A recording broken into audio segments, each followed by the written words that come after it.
Yeah, there we go.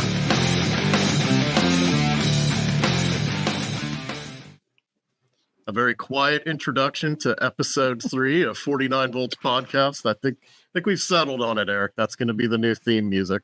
I like it. And yeah, no complaints good. there. Good. And thank you to whoever I need to attribute for that song. I do like it.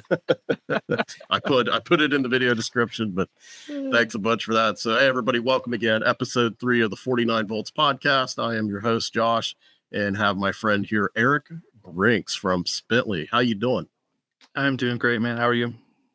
Awesome. Hey, thanks a bunch for coming on. And I realize most people around the industry probably know you, but Spintly is a little new to the U.S. market. So making some waves here early, over the last several months. Give us a little intro into what Spintly is and what you do there.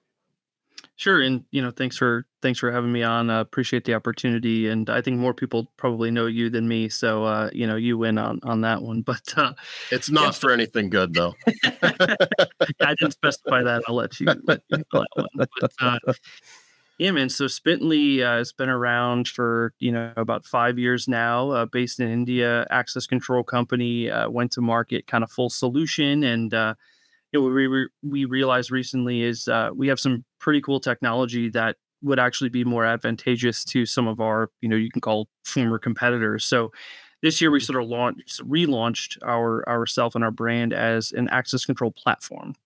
So versus, being a system, full system provider, going after the channel and trying to grow that way, we're now working with other access control manufacturers to provide whatever parts and pieces they want out of our suite. So providing hardware and readers to some, software modules to others, and credentialing to all basically of those parties.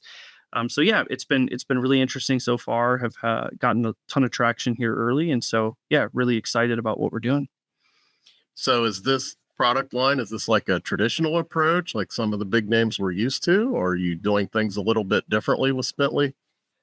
Yeah, definitely a different approach. And really that was the appeal for me is I always kind of try to look for folks that are focusing on doing things differently, innovation, kind of going beyond what everybody else is doing today. So our big, sort of claim to fame at this point is our BLE Mesh Architecture. So rather than having a traditional panel that communicates hardwired to the readers, we have a gateway device, pretty familiar in the wireless lock space, that communicates via Bluetooth to the devices in the field. So that gateway spins up a mesh network, and then any device that's added will be communicating via BLE Mesh, and then the gateway itself communicates up to the cloud. So it really offers some a bit of a change in opportunity for installers in how they can, look at a location that might be a little bit difficult to hardwire.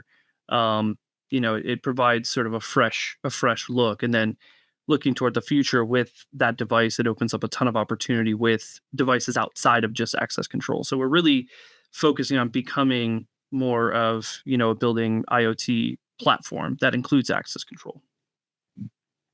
I love it. So now Spintly, of course, may be newer to the U.S. market, but like you said, they seem to be a pretty big name over in India and maybe in some other regions. I mean, do they have a pretty large percentage in some of these other regions? I mean, they look pretty well established overseas.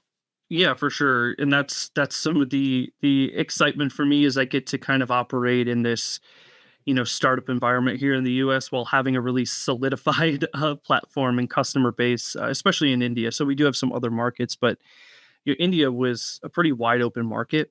And traditionally, it's very difficult to import product into India. So it's been a market that, even though it's the fastest growing population globally, 1.5 billion, I think, at this point, and growing like crazy. So huge opportunity, ton of infrastructure, but no one was really focusing on it as a primary market. So our two founders, Rowan and Malcolm, they took a look at the industries and said, hey, we are technology guys. What can we do? So sort of started as an IoT platform initially, and then viewed access control, which was one of the components of that early platform, as the biggest opportunity. So in India, they've gotten customers on board like WeWork, SmartWorks, which is part of Brookfield Properties, and you know, a number of other large organizations that again obviously exist globally. Those brands are pretty familiar to folks.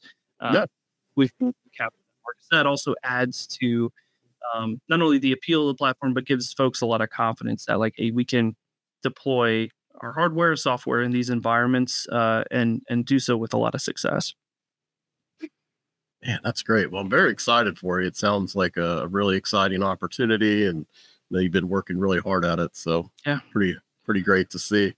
appreciate it. So very interesting. I mean, your history, you know, like you said, you've really latched on with what I think are some very forward thinking platforms in your career in security. But it seems like we kind of work in reverse here. So now I own a marketing agency. Yep. And you actually came to security industry starting with like a web development firm, right? Yeah. How'd you go from there to this? Yeah, it's funny. The first, I guess, 4 years of my career, you know, like many folks, I did not plan on getting into sales. I think that's no surprise to anybody when somebody says that. The first job I took, the title was social media specialist, No. which I didn't really know what that meant, but it was a job, and this was 2010, so you know that was a good time to just get a job that existed. So it was with a company that was developing apps for Facebook, which again really interesting looking back now at how Facebook has evolved differently, but you know, businesses You're like the first one to the moon at that point in 2010. Yeah. I mean, if you think about it, these are very established needs for businesses now, but 2010, right. I mean, that's got to be at the very front edge of all that, right? It was awesome. I mean, it was completely Wild West from a marketing perspective, and the opportunities that were there. So there was those games that existed like Farmville and things like that. And so, you know, the company I worked for kind of made some similar games for customers like that. And then had also done some like, you know, different pages, but working with Dos Equis as a brand, Foot Locker, Converse. And we were one of the only ones doing that. So I really kind of lucked out with that first role. The only issue was after a couple of years, the Facebook stuff started phasing out in favor of mobile from the marketing perspective, and really the opportunities there. And we were a little bit slow on the take, the company I was working with at the time. So, you know, the Facebook stuff died out, and we didn't really have a good plan for after that. So, you know, from there, a couple other similar companies, a great website development company, a company that was building experiences for events for brands, which was a ton of fun. So like, you know, this was, I say a ton of fun. This was probably the low period for me at this one company, but we were building some really great experiences. One of them was like a you know, Twitter voting kind of contest. And this was 2014, 2013, something like that. Mm-hmm. So again, kind of early stages for that sort of stuff. So one of the events we did was a karaoke contest at a country music festival in Nashville. I'm not a big fan of country music. To those who are, that's fantastic. But sitting there and hearing Before He Cheats like 3 times in a row by some real tryhards, like they thought that they were going to make it. And, you know, hearing that 3 times in a row. They played that at my wedding, by the way. I mean, yeah. Yeah, it's sort of triggering when I hear the song now. It was, yeah. You know, but it was a lot of fun. It was just different technology and always something new, you know, and that kind of got me hooked on that approach, which is of course why access control was just clearly the path after all that, because we all know, you know, innovation city over here for access control and security in general. But well, first of all, I thought I may have been the last person alive that used Facebook on a desktop. Oh yeah. I mean, I remember grabbing a nice cold, you know, Diet Coke and sitting down at the computer desk to get on Facebook. You know, that was a long time ago. So that's wild. It is. It's it feels like I don't understand how stuff has changed so quickly in 10, 15 years, but it's been nuts. Oh, I mean, things change at this point now. I mean, I feel like, especially in social media, I mean, things change monthly. Yeah. At this point, but no, that's wild. So It sounds like, before I rudely cut you off there, I mean, you kind of hit a point where maybe you were looking for something different that was getting a little old, or just one too many country concerts Yeah. that you had to be involved with. And Yeah, I mean, it was a lot of it was stability. Looking for it was all startups up to that point, and that was great for the first few years, and I felt I built up a lot of skills on the sales and BD side, but wanted to look at something that was a little bit more established. And I was living in Washington D.C. area at the time, and there was a I can't remember who put it out, but it was like the 50 coolest companies in the DC area. And of course, because I still wanted to kind of keep that part of what I was doing, Mhm. I applied to every company on the list. Wow. Most of them were not hiring, including Brevo, who was on that list. So it was actually Brevo Labs, which I don't need to dive into the deep history there. Ask Leo Des about that one if you want to learn a Yeah. little bit more. But yeah, I just sent in a resume, and Brevo happened to reach back out, and I had no idea what access control was. Unsurprisingly, I think that's pretty common outside the industry. But they said, hey, we don't have any roles within labs at this time, but there's an inside sales role. It looks like your experience would be a fit. And so I said, yeah, what the hell? Why not? Saw cloud, and that was something I was familiar with. And so cloud technology, I thought, yeah, sure. Didn't realize, what else came along with it. So that was fun learning experience for me. But yeah, it was my first foray into the industry. And I think you could argue that Brevo at that point, so this is 2014, Brevo Mhm. at that point, 15 years in, was still far and away the cloud leader, and really pioneering that vision and that focus. So again, I feel like I kind of lucked out in choosing the right company there as well. Yeah. I mean, if we think 10 years ago, I mean, the cloud solutions, there weren't that many. I No. mean, it was pretty early on. I mean, I feel like they had to be absolutely one of the first. I mean, that experience that you had, I mean, do you think it was more the fact that being in a startup, you have to wear so many different hats and be nimble and figure things out? Or do you just think that it gave you a leg up just because you experienced technology that was a little more modern than maybe somebody that just always sold a traditional panel, you hang it in the closet? They didn't really think of it as like a cloud platform, or they didn't think about it as tech. It's just hardware, as access control. Did you think it was more of the startup environment, or just more of the technology that helped you? Yeah, I think a bit of both. The I startup should have gave environment. you a C. No, There should have been a C. That was my bad. no worries. Rookie interviewer here. We're good. I think we're good.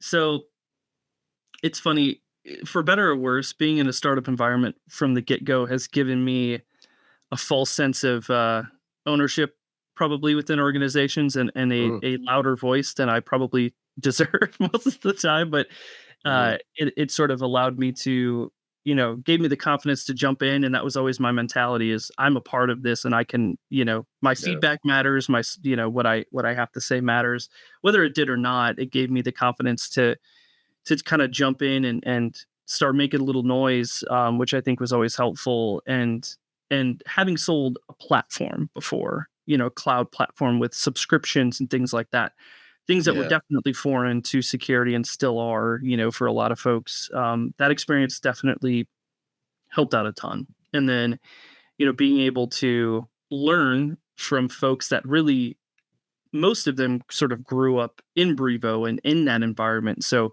there was less legacy, terminology and legacy sort of, systems that I didn't have to backtrack much. I kind of mhm, jumped in, new technology, let's go. I think the funniest thing was realizing that after a year in the office, going out into the field was my first experience with integrators.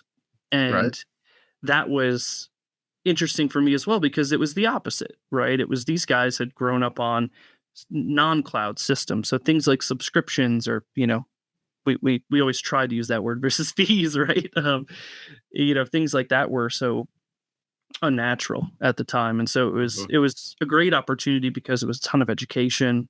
um, and then I learned so much back from that group. I would say it's the integrators that actually have kept me in access control, more so than anything else because, that combination of this new technology with these guys that have built successful businesses and have done so with what I considered and still do consider to be inferior technology a lot of the times. Yeah, that's not easy to do. And so I learned a ton from that group as well. And I feel like that's been, again, lucky to be able to experience sort of that balance to start my career off there. So, I mean, it sounds like you had a really good experience with the integrators. So that's one thing I wanted to ask you because, when I moved on to working for manufacturers a decade ago, of course, I was coming from the integrator side of it. So that was kind of like my appeal or my Yeah. ability to work with my customers initially was the fact that I really understood what they were going through and I really understood how they operated. And I think I was able to sell that, hey, I'm more than just a salesperson. So in Right. your case, I mean, was it help? I mean, it sounds like they were, and it wouldn't surprise me to hear this. It sounds like they were really interested in helping you learn Yeah. and get educated. And Yeah, for sure. I mean, some of it was me stepping in something that I didn't realize I'd be stepping in, and the kindness that I was shown yeah, yeah, here's why you don't say that, or here's why you don't do that. But it was tended to be very mutual and always has been. It still continues today with those relationships. And I yeah, think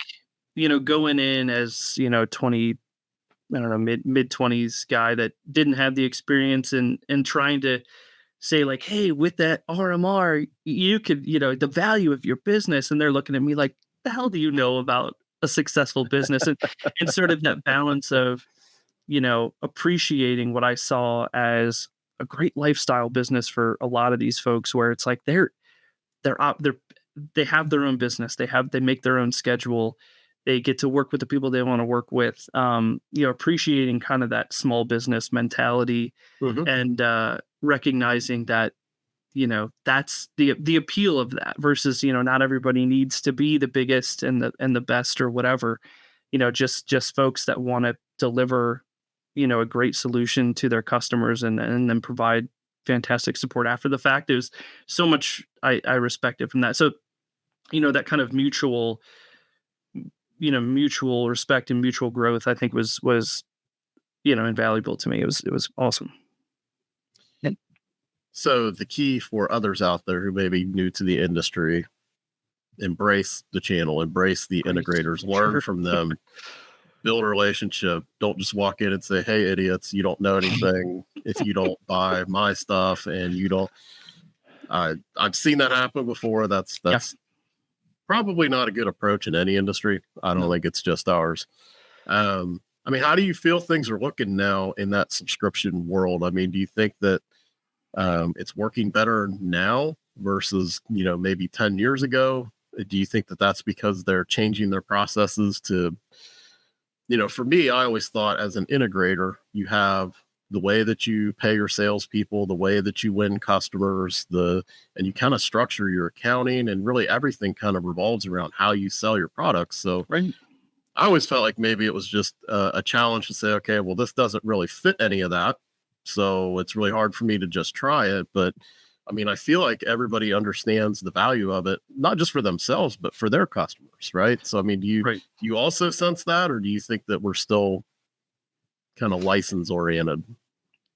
I think it has definitely turned a corner, and that probably happened for me anyway, in my experience, about 3 to 4 years ago. Yeah, I think pandemic had a lot to do with it, but also customer a lot of the customer focus for security has shifted to IT. And that's, Hmm. so that's sort of forced the channel to recognize, okay, if this is my audience, you know, the folks that I've worked with on the channel recognize, okay, this is my customer now. What do they want? Before it might have been a facilities manager that's kind of used to being holed up in that basement office with a machine Hmm. running, and so for them, they just wanted to be able to have a simple solution that they could go log in, do what they're used to doing, having a system that just sits there, doesn't change for 20 years, right? And I think the shift to IT where the expectation is that there's going to be technology refreshes every 5 years, and Hmm. that if your solution isn't set up for, those automated upgrades, then it's going to be a problem for them, not Right. having another server in the closet or another machine in the closet, running, I've seen Windows 95 and then Windows Mhm. 98. And again, the funny thing is that a lot of those folks are like, well, it still works, I can't do much with it. Yeah. But IT sees that and they're like, hell no, we're not, that's not what we're doing. Right. And so, Yeah. the integrators that I've seen sort of pick up on that, I would say the early adopters started about, 10, 15 years ago. And then, over the last 5 years, almost everybody that I've talked to in the channel has adopted some sort of cloud solution. Mhm. And they've started to understand what the impact, the positive impacts that it has for their customer. Even though it's a different billing model, it's a different way to sell, it does bring that value to the customer. And that's what they care about. That's what the good ones care about, the ones that stay in business. That's all they care about. So, part of it was manufacturer education to the end user instead of just to the channel. So helping out the channel find these paths and to realize that. So yeah, it's been interesting to see for sure. I imagine in the IT world, there is no more frightening idea than finding even a Windows XP or 7 at this point. I mean, it, that to me was always really important as far as having something more modern is the fact that it's not just that it automatically updates, but it's going to work with what's current. Yeah. Because you just can't have an operating system running on your network that is no longer supported, because that means all of the malware and everything that's going on out there, which is, I mean, you want to talk about an industry it's hard to keep up with, get into cyber. I mean, that Right. changes by the minute. You're talking about something that's years out of date. I mean, it's just a huge vulnerability in today's world. So I would think the more IT is obviously involved with these things, I mean, they expect that. But Yeah, um, absolutely. Absolutely. no, that's great. So what do you think is something right now that, I mean, obviously we heard about cloud for years, the cloud is coming. I kind of feel like, and I'm curious your thoughts on this actually. I kind of feel like one of the reasons I feel that we've turned a corner in terms of security adopting cloud is I started hearing more questions instead of, are you cloud, or, we should get into cloud. It became more like, what does that mean? Like, are Yeah. you cloud managed? Are you hosted? Like, what does that look like? What's the architecture of it? Gee, it seems like everything touches a cloud somehow, right? So what are you doing? I mean, I feel like they're digging in more to the details of that. I mean, have you seen that education you're just speaking of, that everybody's a little more aware of what it means to be cloud, and trying to dig deeper and understand it? Yeah. And what's funny, and I think you've been a big part of this. We've really improved the education, as I talked about, with the channel, with the end users. I think historically and currently we're pretty bad at telling the right stories, and what we tend to do, and we've seen this from everything to, everything from cloud to wallet, especially is a Hmm. big problem area with this sort of stuff. Is it's the check in a box or the me too or whatever you want to call it, but oh, we have this now too. Look at, we do this too, and not focusing on what it means for the channel, what it means for the end user, what it means for the company Right. itself.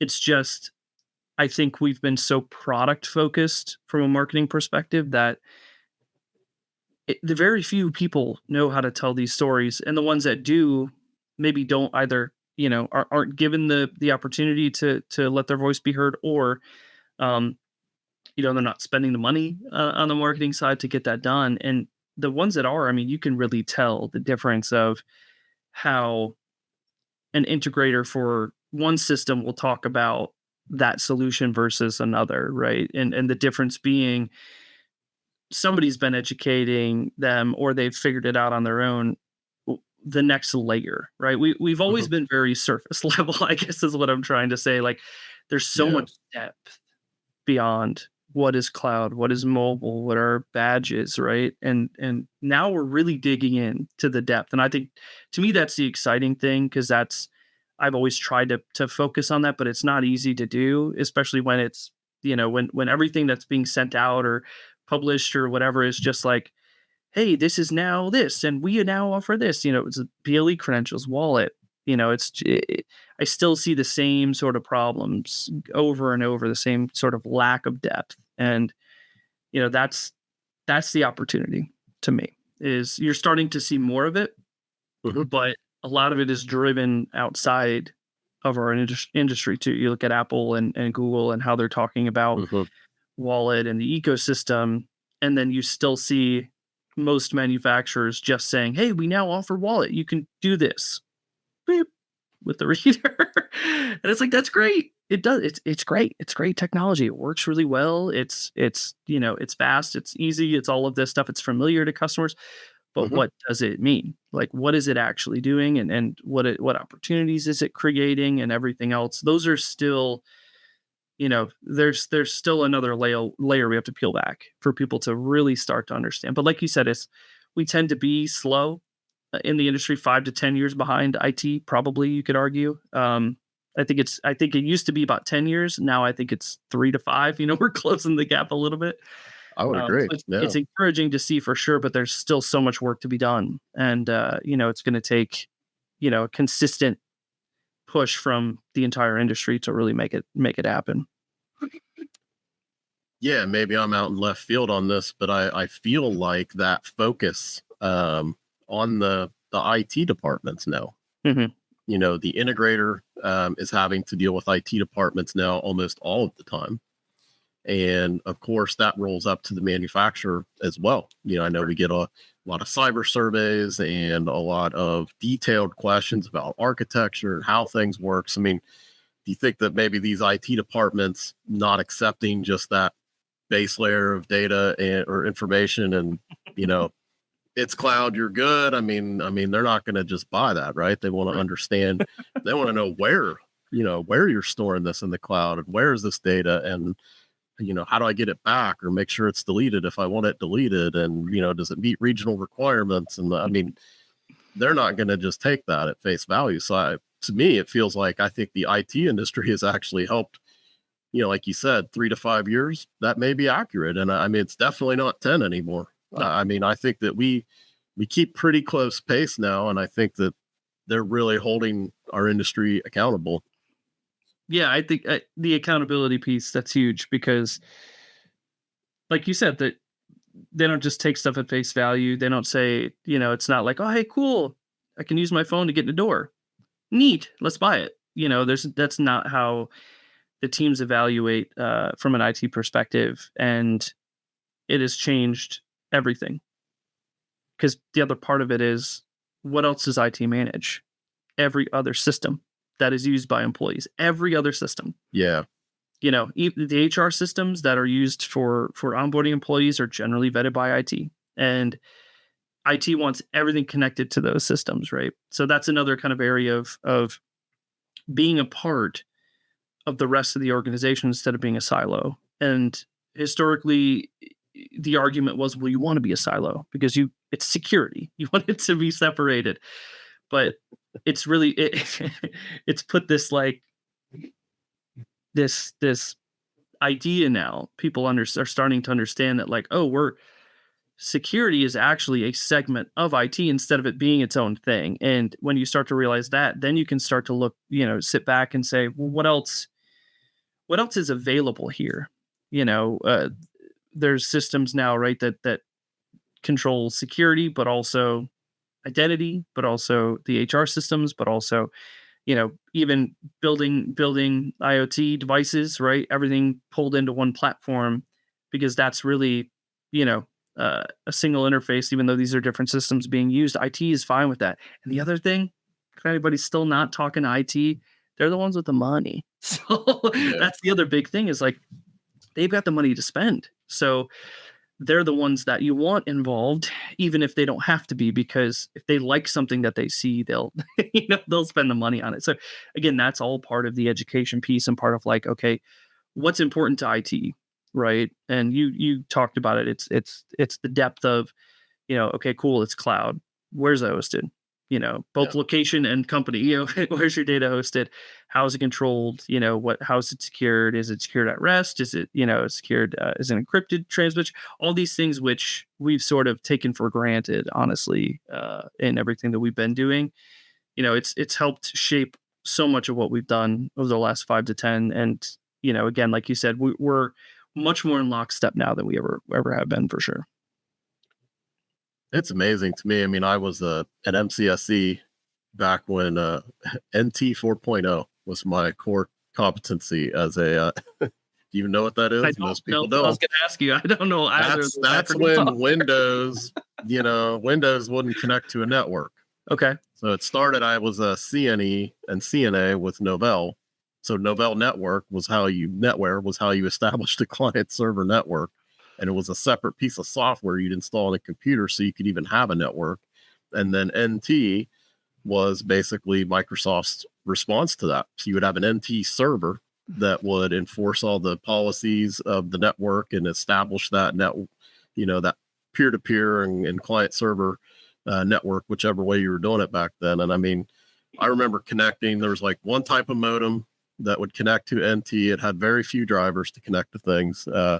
And I mean, I never would have fathomed this moment we're in now back then, because back then it was a 56K modem and that was your server connecting over dial-up. And I never would have thought in a million years that 99% of the threats to a business were coming through the internet, and that most businesses could not survive. Right. If they were not on the. Yeah, I mean, those were the days where it was like, yeah, the server's down. Like, oh, okay. Like, tell me something I care about. Right. Weirdo in IT. Why are you bothering me? Go sit in your corner. Right. And don't talk to people, because that's your job. Yep. And I mean, it's mind blowing, to think. I mean, it may be a lot of time in my feeble 46-year-old body, but in the span of history, how much the world has changed. I mean, it's. I don't know. It's hard. People. Nobody cares about old man. It's hard thinking to about the power. It makes me feel better. I didn't understand or know any of the acronyms that you use there. So, I think that we'll turn that positively instead of negatively toward you and just say, hey, that means stuff's evolved and changed, and yes, and at the rate that it has. I mean, again, it's I have a couple kids now, and seeing the adoption of technology and everything else, it's like it doesn't feel that long ago when I was in college, and I still had my flip phone, didn't have an iPhone at the time, and the idea now that I would not have one feels like, how would I function? And that's sad to me, but it's reality now. And I think a lot of people that I've had that conversation with feel that way, right? Like you can't be disconnected anymore. No, you just can't be from anything. And again, that all kind of ties back to, security has to be a part of that. It has to be. Yeah, I would agree. And I mean, it's good and it's bad. I mean, I remember the days where you could be disconnected and you think that's nice, but boy, did you get a lot more ugly surprises than you wish you'd have known, the day before. So now, at least things instantly. Right. In most cases now, but yeah, I mean, it's just amazing to me how the world has changed. And yeah, I mean, I'm excited when I look at the security industry. I think everybody does a much better job of keeping pace, and I think the level of education and understanding is getting so much better. And the conversations, when I had a role with a manufacturer and you're talking to other OEMs, I mean, they were very interested in and knowledgeable about cloud architectures and Docker containers and just all these things that you never would have thought you'd hear people in the security industry talking about. So I think we've all really leveled up, It's been huge. That's good to see. Well, talking about all that has changed, before we go, I love to ask a crazy question that most people don't have an answer for. But I mean, what do you think is the biggest thing coming that nobody's talking about? AI. No, I'm totally kidding. Nobody's talking about. I mean, that's a perfect example. Before I get into what I really think that the future's, go for it. On that, AI is another great example of a shiny object that Mhm. has, again, some folks have adopted it in really cool ways already. Most are just saying, "Hey, we we have AI now." What does that mean? It's the same as everything. Okay, we're cloud now. Okay, what does that mean? What does it mean for your Yeah. customers, for their customer? Like AI, it's the same sort of thing. It's just it's it was wallet and then it's AI. So yeah, while I do think that's a part of, that's AI to me is not a shiny object as much as it's going to become, a baked into the architecture of everything, Everything. right? And it's Yeah. it's a behind the scenes thing much more so than anything else. So I think everybody kind of understands what the opportunity is there. But really, again, it's not even an opportunity to me. It's just something that it's going to be adopted because it's technology that makes sense for most organizations, especially from like a development and platform perspective. But what's going to be interesting, I think, is going to be able to kind of watch the evolution of okay, right now we've got a lot of powerful platforms that have a lot of great features and great integrations and things like that. I think we're going to start seeing a lot more of what today are called kind of middleware platforms. Yeah. Some started as like visitor management and everything else. These platforms that again can kind of connect everything together and make things much more seamless for IT. Like we're already starting to see enterprises that I know 4 or 5 years ago had zero interest in that, and most of it was because of the capabilities of those platforms at the time. But, you know, I think if access control system providers, platform providers aren't thinking about what else they can, the next evolution of what their platform is going to be, I think it's going to be a problem for a lot of those folks. We're seeing a lot more sensor integration and a lot more, again, other building IoT integrations. And I think those are going to become the standard. So if your system just does access control, even if it does it really well, I think you're going to either It's be not out of enough. business or become a complete afterthought. And you're just going to be something that's almost like how people think about, just a necessary component that just sits there. Nobody's going to look at you or care. They're going to have something else. So either people are going to build all of this, and by the way, this isn't new. This is something people have been talking about, but Mhm. um, it's easy to talk about it. But if your infrastructure today is not ready for it, it's not going to happen. You're not going to be able to deliver these things. If you're still kind of building on traditional architecture because that's what you can sell today, I think you're screwed. And so that's really, 10 years ago, couldn't have made that argument. 5 years ago, I think even it would have been harder to make that argument. But that's really where I see things happening is being that technology platform versus just access control or just video or whatever the case may be. Yeah. So, I mean, I feel like what you're saying is there's an opportunity for the security industry to harness that opportunity and not let a more IT driven or, other type of platform do that. And I don't know as much about them, but I'm seeing some platforms like that really emerge. Yeah. And it looks like they are growing and doing really well. So, I mean, that makes a lot of sense to me. And I think you're right. I almost had a moment of regret and then realized it isn't my issue anymore. But I went to pick up my daughter today. She's sick, and brought her back to the Bowman Vision Studios. And when I go into the school, there's the old school IP based, A phone that we're all familiar with in this industry. Those go back a long time, longer than people think. I remember installing those as an integrator. And then when I get inside, the whole, the process changed based on the technology that is available. It added value from the standpoint of they say, okay, they send an alert that goes to the teacher that she can send my daughter back to the office. And then rather than going through a bunch of checks and balances, I go to that visitor management station. I scan my driver's license. It tells me everything, including my favorite ice cream flavor. And I acknowledge that I've shared my data with the world. And she signed out, and, Yep. you think about schools. and all the potential there just with the visitor management that you mentioned and all the tenant amenities and all the automation that can take place in multifamily units. And, like you said, I think just unlocking doors, we're really close to the point where I think that's going to be a big letdown for people. Yeah. I think we're maybe even a year ago, that would have been a nice to have. And I think really we're getting to a place where I think all customers want more. So yeah, it's a great point. That use case is been very interesting to me. I was in some visitor management companies sort of in between access control stints, and that's that area was, and really still is, a very clipboard driven process, and so there's a huge amount of opportunity there. But again, just having one thing is a difficult sell these days. Just having visitor, just having access, just having video.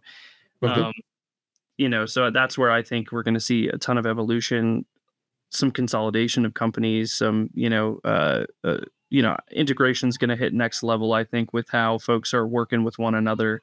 I think previously folks that were viewed as competitors before probably have a little bit of a different outlook towards one another now, because it's when you realize, rising tides, one, and then two, there's always going to be opportunities you can't capture as a platform. And so, that's one great way to do it, is partner with somebody that does what you don't do well.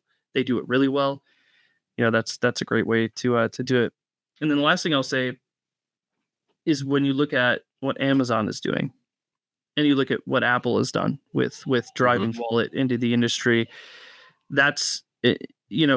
There's platforms like Salesforce. There's a ton of other platforms that could very easily kind of jump right in. And I think the assumption has always been, well, everybody thinks that they can do that, and then they try, and it's not as easy as it looks as an opportunity in access control. And while that's true, you're starting to see with how easy technology is now to set up, to install. You've got people doing like BLE Mesh. It's crazy stuff. But you start to see folks realizing, okay, this could be a lot easier, and this could be a big opportunity for somebody that has nothing to do with security today. And that's where, again, people need to start paying attention with their products and how they're going to market, and saying, okay, we just do this one thing really well. Is that enough? And I think that's becoming more and more difficult to say yes to that, to answer yes to that question. So I think that's a great point. I think that's a pretty solid outlook. So Eric, are y'all filled up on partners, or are you taking applications for OEM partners there? If you are, how do they get a hold of you? Yeah, they can just reach out to me, eric.brinks@spintly.com. We're definitely ramping up partnerships, and always looking for more. So, anybody that's interested in again, a different sort of hardware architecture, or has some software gaps to fill, we're here for you. So would love to hear from anybody that's interested in learning more. Perfect. Well, that was great. Well, Eric, thanks again for coming on. And I will replace my former Q lit LED lights at some point, add some new ones to the studio here. But really appreciate everybody coming on. And sorry there was a bit of a lull between episode 2 and 3. I did have another one scheduled for everybody next week. Unfortunately, my guest is in Tampa. So based on when I released this, obviously there's a horrible situation heading towards Florida right now. So everybody keep Florida in your thoughts and prayers and whatever is that you do. But aside from that, thank you again, Eric. Thank you, all of you. And we'll be back soon enough with our next episode of 49 Volts. Thanks, everybody. Thank you, Josh, so much.